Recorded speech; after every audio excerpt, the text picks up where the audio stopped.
Comme vous le savez, avec les accords de paix signés entre la faction de Djakaï et le gouvernement sénégalais, sous l'auspice de la CEDEAO, le gouvernement sénégalais a demandé l'accompagnement de USAID pour pouvoir financer une partie du projet, certaines activités du projet, pour la réinsertion socio-économique des ex-combattants qui ont eu le courage de déposer les armes pour vraiment entamer le processus de paix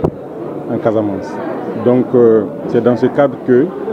le gouvernement du Sénégal, à travers le comité ad hoc, USAID, ont porté leur choix sur CRS, Catholic Relief Service, qui est dans la région depuis 2000 et à travers un bureau terrain et avec sa représentation à Dakar, pour pouvoir parce que CRS était dans la région et aussi œuvre dans le processus de paix depuis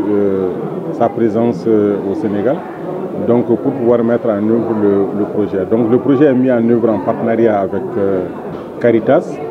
et DPC, la dynamique de la paix en Casamance, qui travaille en étroite collaboration avec COSPAC et IRAPA pour vraiment mettre en œuvre ce projet. Donc les activités du projet concernent vraiment la réintégration, la réinsertion socio-professionnelle des ex-combattants après qu'ils aient déposé les armes et pour retourner à une vie civile. Donc il y a aussi des actions d'accompagnement qui sont prévues dans le cadre de ce projet pour les villages, les communautés dans lesquelles nous intervenons, dans lesquelles vont vivre les désormais civils ex-combattants, et pour pouvoir entamer vraiment un processus de développement. Et une des questions aussi qui était vraiment très pointue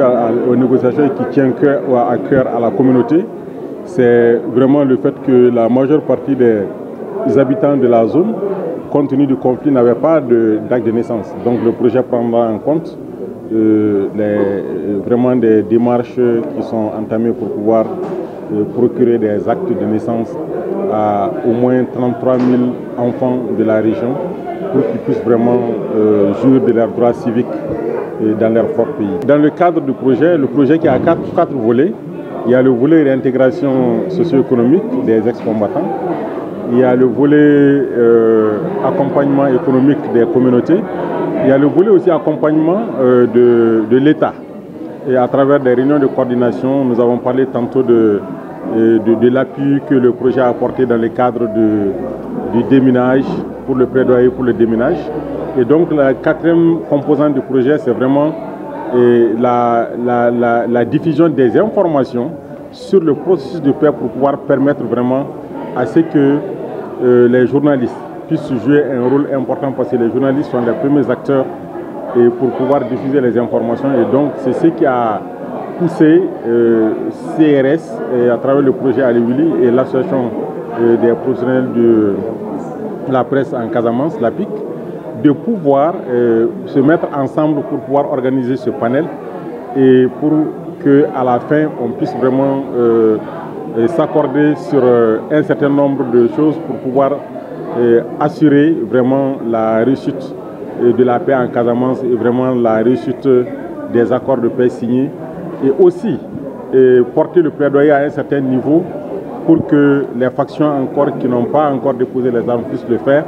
pour vraiment une paix durable en Casamance.